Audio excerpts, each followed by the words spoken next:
So I got to know Alan Parker because I was his assistant director at the National Indian Policy Center at George Washington University. I actually didn't know Alan before I started working for him, and it was probably one of the most exciting jobs I've ever had, and it was because of Alan Parker, not just the topic, but Alan himself, just full of energy, really smart, an idea man. But he also worked with an amazing group of people. So he had left the Senate Committee on Indian Affairs. I think it was called the Senate Select Committee on Indian Affairs at that time. And Patricia Zell, Eric Eberhard, Dick Trudell, Alan Parker. It was the crew that wrote all the federal Indian laws that we just take for granted now. So Native American Graves Protection Repatriation Act, Indian Game and Regulatory Act, 1992 amendments to the National Historic Preservation Act. So they were on the Senate side, and you also had people on the House side, like Marie Howard, who just created the body of federal Indian law and programs that we know and utilize now. And I think one of the most amazing things is, this is like 30 years ago, is that we just lived the tribal consultation experience. So we were tasked with getting feedback and consulting with tribes on the creation of a National Indian Policy Center. And we did 44 tribal consultation sessions in 1 year. We went to every part of the country, and it was, when I say exciting, a typical Alan Parker meeting could be, and this is a real story, I did more than once, is get on a plane in Washington, D.C. at 6 o'clock, fly to Denver, have a meeting, finish up, get back on a plane, and come back to D.C. and sleep in your own bed at night. So we would go to Denver for a one-day meeting back and forth. And but he just was excited and determined. And I feel like I know him better than most because it was such an intense, important project to Senator Inouye and the people who were hoping to create, again, the first Indian think tank. So that was my experience, and I have nothing but respect for him. And it's hard to describe to people if you only know bits and pieces of Alan, but just appreciate the man and what he tried to do. And at the time, it was still a building up of tribal professionals. So Indian lawyers were a hot commodity. And a lot of them, could have gone on to make a lot of money, but Alan's commitment to public service was something that, looking back, is just admirable. So that's why I just wanted to share, some thoughts on, how important he's been to what we all know and love now. And it seems like a lifetime ago, but we did all this work. Probably, half the people who are going to see this had no idea, who are the people behind all these important pieces of legislation.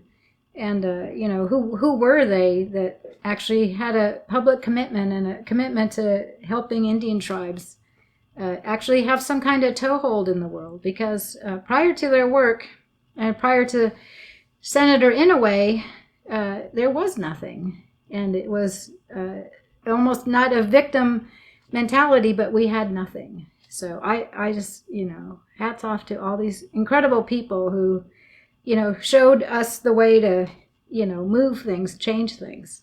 So we were based at a major university and never worked with tribes before. And, let us, do what we thought was best. Let Alan do what he thought was best. Again, I supported him. And so there was a big unknown. And, a lot of people don't like the unknown. So we were trying to build something that is necessary, is needed to support tribal perspectives and programs, but it hadn't been done before. So people are either get it and support it. Some people culturally support it quietly. And then some people, don't understand, may not see the benefits, might be a threat. So we ran the entire gamut of emotions in these experiences. Part of working with tribal governments too is it's not just the difference in tribal governments, different cultures, different ways of interacting. And, so it's always admirable to try and make something that brings together tribal people and reach out and try and get consensus on certain topics. So we had any number of challenges. So it was a big effort. People used to really count on you. You go to Washington, D.C., you're there to help people at home. And I never felt like Alan ever forgot that. And, it's always been one of his motivations from my perspective is, do good work, help people, do things that hadn't been done before.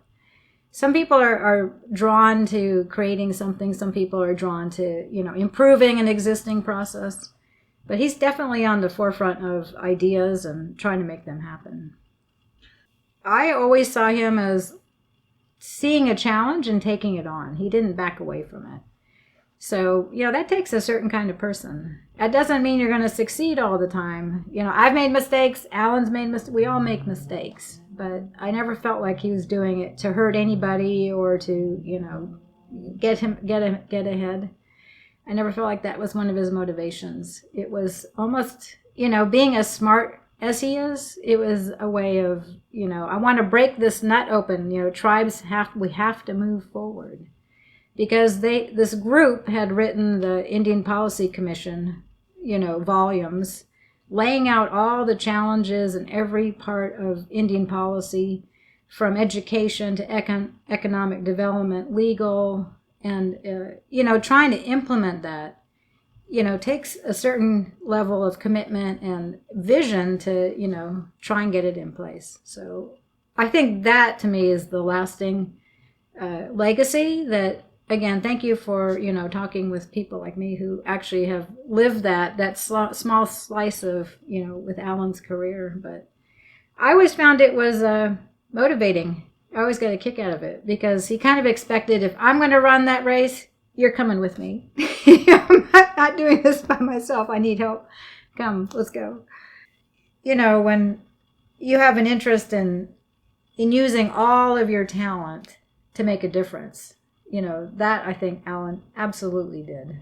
He had a legal background, a writing background, knowledge of how to pass legislation and how to implement things at the federal level.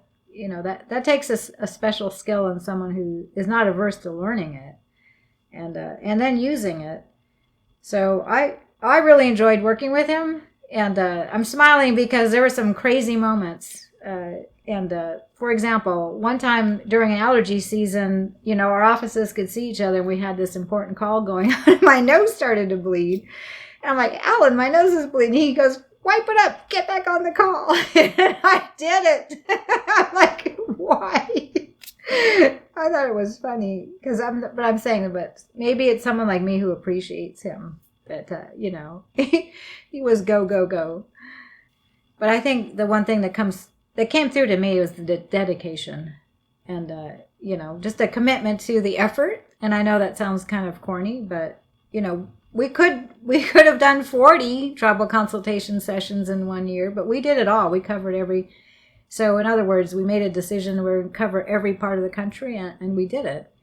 So, I don't know. I don't know how I would describe him in one word. It's probably not possible.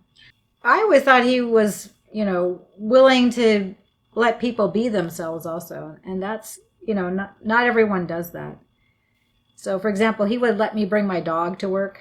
This is a long time ago, too, before dogs were accepted in the workplace. But anyway, yeah. I'm laughing about a silly circumstance. But anyway, the dog ate a plastic fork. One of our fellow employees said it didn't eat a plastic fork, but it led to a bunch of dog drama. The poor dog did nothing wrong, but he paid for it. No, I think Alan is one of a kind. That's not a bad thing. So. Yeah.